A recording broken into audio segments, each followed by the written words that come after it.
साथियों नमस्कार, मैं ओम प्रकाश मिश्रा और आज मैं आपके सामने दो दोस्तों की एक कहानी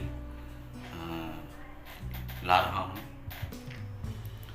और दोस्तों, मेहनत तो हमें कहीं भी करना पड़ेगा और मेहनत करने से अगर हम चूक जाएंगे तो दोस्तों जो चीज़ें हम पाना चाहते हैं वो नहीं मिल पाएगा हमें। जैसे गोताखोर जो होते हैं वो समुद्र में कई नीचे गहराई तक जाते हैं मोती की तलाश में। उन्हें बहुत सारी चीज़ें मिलती है वहाँ पे, मछलियों के अवशेष, गंदगी, ईंट पत्थर, बहुत सारे पेड़ पौधे।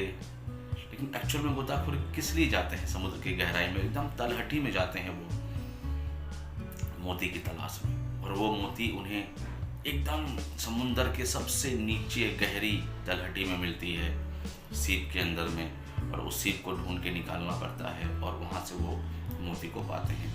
जरूर नहीं कि उनको एक बार में मिल ही जाएगा, उन्हें एक बार, दो बार, तीन बार, कई बार उनको जाना पड़ता है तलहटी में। कितनी बार तो वो कई घंटे तक नीचे खोजबीन करते हैं और उन्हें खाली हाथ आना पड़ता है। लेकिन वो इस चीज़ से हार नहीं मानते हैं। वो लगातार इस प्रयास में लगे रहते हैं कि इस बार मैं मोती निकाल लूँगा, इस बार मैं मोती निकाल लूँगा। और वो मोती निकाल के ले आते हैं। तो लगातार प्रयास से हर चीज़ संभव है। और दोस्तों, ऐसे ही मैं जो कहानी आपको सुनाऊंगा आज, उसमें से आपको अपनी काम की चीज़ें निकाल लेनी है। एक अच्छा इंसान वही होता है जो बुरे चीज़ों से भी अच्छाई को निकाल ले और अपने जीवन में उसको उतारे, जिससे उसको लाभ मिले। और इस कहानी से मैं आशा करता हूँ कि आपको भी आपके जीवन में बहुत सारा लाभ मिलेगा। दोस्तों, एक रिक्वेस्ट है कि आपका प्यार तो मिल ही रहा है, तो ज़्यादा से ज़्यादा इस वीडियो को शेयर करें और सब्सक्राइब करें, ताकि मैं आप लोगों के सामने में और भी कुछ अच्छी चीज़ें ला सकूँ। तो ये दोस्तों, एक गांव में दो बच्चे रहते थे। एक का नाम रमेश था, एक का नाम राजू था। दोनों ही एक ही पाठशाला में पढ़ते थे और ये बहुत ही घनिष्ठ मित्र थे। एक के जो पिताजी थे वो गृहस्थ किसान थे और एक का जो पिताजी थे वो जमींदार टाइप के थोड़े से गृहस्थ थे, वो किसान नहीं थे। तो राजू और रमेश दोनों ही स्कूल में पढ़ के बड़े हुए, पढ़ाई लिखाई किए।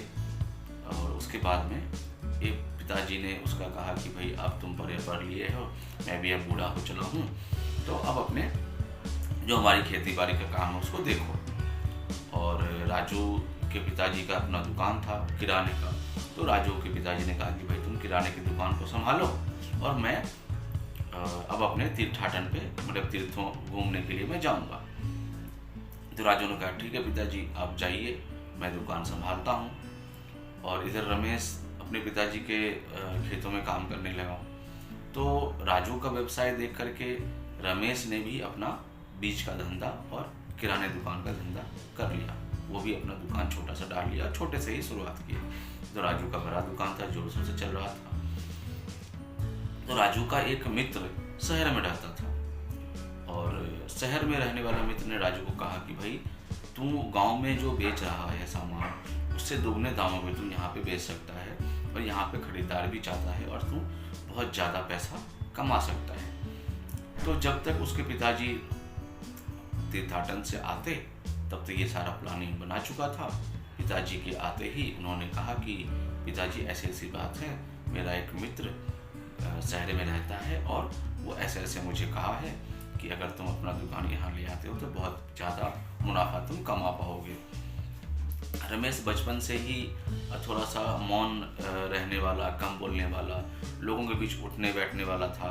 और राजू थोड़ा चालाक बंदा था, थोड़ा सा चालाक था वो। और वो उसको पैसे के प्रति झुकाव ज़्यादा था और वो पैसे ज़्यादा से ज़्यादा कमाए, ज़्यादा से ज़्यादा भौतिक सुखों को वो पाए, इस चीज़ पे उसकी थोड़ी सी मनसा ज़्यादा थी।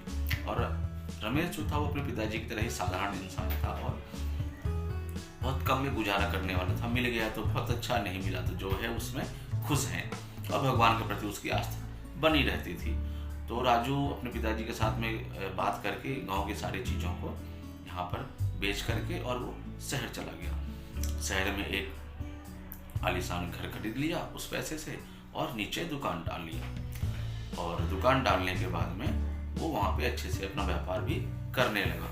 करते करते रमेश भी अपना यहाँ पे थोड़ा बहुत व्यापार कर रहा था जैसा अपना चल रहा था उसका। तो एक दिन राजू ने फ़ोन किया कुछ दिन बाद में कि रमेश देख, मैंने अपना यहाँ व्यवसाय शुरू किया और मैंने आज गाड़ी खरीदी है। तो रमेश बोला वाह, बहुत खुशी की बात है, तो गांव कभी आओ मिलने के लिए।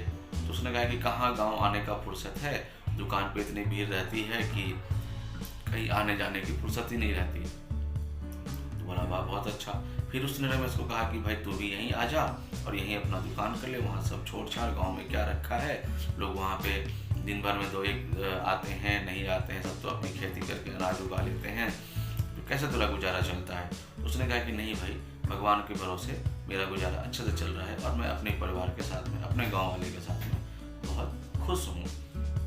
कुछ दिन बाद में ऐसा संकट आया, एक महामारी आई, सब चीज़ें बंद हो गई एकदम से, जैसा कि कोरोना काल में हम लोगों ने देखा है अभी कुछ दिन पहले ही। तो सारी चीज़ें बंद हो गई, दुकानें बंद, सब कुछ बंद। अब किराना दुकान भी है और बीज है, तो लोग कितने बीज खरीदेंगे, लोग कितने किराना दुकान खरीदेंगे, कितना सामान खरीदेंगे। सारी चीज़ें ऑनलाइन आने लगी, ऐसा इसका दुकान धीरे धीरे चौपट होने लगा और ग्राहक कम आने लगे। और इसने खर्चे, राजू ने खर्चे बहुत ज़्यादा पाल लिए थे, तो इसके खर्चे पूरे नहीं हो रहे थे और ग्राहक भी कम हो रहे थे। उधर रमेश गांव में अच्छे से और उसका चलने लगा, क्योंकि शहर के सारे लोग गांव में आ गए थे। अब उसका दुकान बहुत अच्छा चलने लगा, क्योंकि जो आएंगे सामान तो खरीदेंगे, खाएंगे ही। तो इस वजह से शहर वाले सारे गांव चले गए और गांव में रमेश का धंधा बहुत अच्छा चल गया। और उसने भी देखते ही देखते उस छोटे घर से अपना बड़ा घर बना लिया। उसने वहाँ भी गाड़ियाँ ले ली, बैल खरीद ली, बहुत सारे खेतों को खरीद लिया और बहुत अच्छा संपन्न हो गया। एक दिन फिर राजू का उसका फ़ोन आया कि और राजू क्या हाल है। रमेश ने राजू को फ़ोन किया कि और राजू क्या हाल है, हाल समाचार सब बढ़िया है। तो उसने कहा कि क्या बढ़िया है रमेश, यहाँ तो सब चीज़ें बंद हो गई है, ना हम कहीं जा पा रहे हैं, ना कहीं निकल पा रहे हैं, व्यवस्था बहुत ख़राब हो गई है। तो रमेश ने कहा कि अभी भी वक्त है, वहाँ से बेच करके आ जाओ गांव में, और यहाँ पे देखो बहुत अच्छा हमारा चल रहा है, यहाँ के सब लोग अच्छे हैं, हमें सब मदद भी कर रहे हैं और सारे शहर के लोग अभी गांव आ गए हैं। अभी तुम्हारा अगर गांव में रहता तो तुम भी ऐसे ही अच्छे से व्यवसाय करते और रहते। तो राजू ने कहा कि हाँ, ये मैंने बहुत बड़ी गलती की कि मैं अपने गाँव के सारी चीज़ों को बेच करके यहाँ आ गया। अब मैं किस मुँह से गाँव जाऊँ, अब तो हमारा गाँव जाने का कोई मतलब ही नहीं बनता है, तो गाँव में कैसे जाऊँगा। तो फिर राजू को उसने कहा कि ठीक है, मैं रखता हूँ, ग्राहक आ गए हैं दुकान पे। तो इसी तरह से रमेश अपना चलाने लगा व्यवसाय और राजू वहीं फिर धीरे धीरे लॉकडाउन खुला, ओपन हुआ, फिर उसका भी धीरे धीरे धंधा चलने लगा।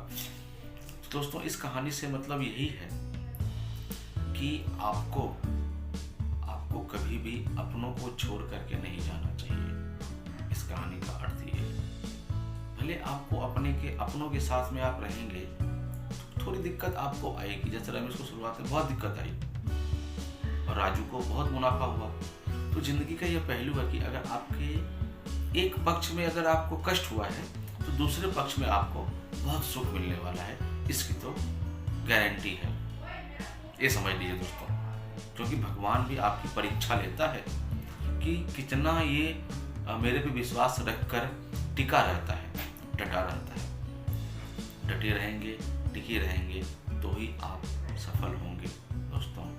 दूसरी एक बात है कि अंगूर का गुच्छा आप देखे होंगे, अंगूर का गुच्छा जब बिकता है बाजार में तो गुच्छे का एक भाव होता है और जो अंगूर गुच्छे से टूट जाता है उसका अलग भाव होता है, उसका रेट अलग होता है। तो दोस्तों, अगर आप अंगूर के गुच्छे मतलब अपने परिवार के साथ हैं तो आपकी कीमत बढ़ी हुई है दोस्तों।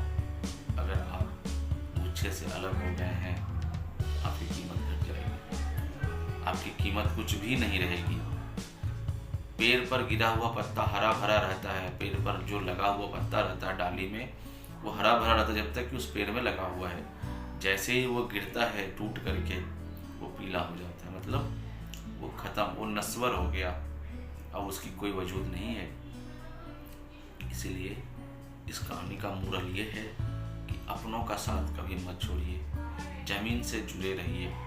हवाई जहाज कितने भी जब ऊपर उड़े आसमान में, लेकिन जब ईंधन खत्म होता है तो उसे धरती पर ही आना पड़ता है। दोस्तों, तो अपने धरती को कभी मत छोड़िए, अपनी ज़मीन को कभी मत छोड़िए। कर्म करते रहिए, लोगों का साथ दीजिए, परोपकार में कभी पीछे मत हटिए। अगर आपके पास एक रोटी है तो कोशिश करिए कि आप आधी रोटी किसी को भी दें, या तो बेजुबान को दें या किसी भूखे को दें, जरूर दीजिए।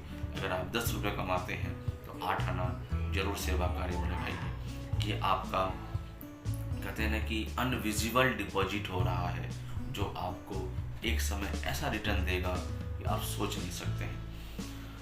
इसलिए दोस्तों, अपनों का साथ कभी नहीं छोड़ना है और परोपकार कभी नहीं छोड़ना है, क्योंकि रमेश और राजू में एक ही अंतर था।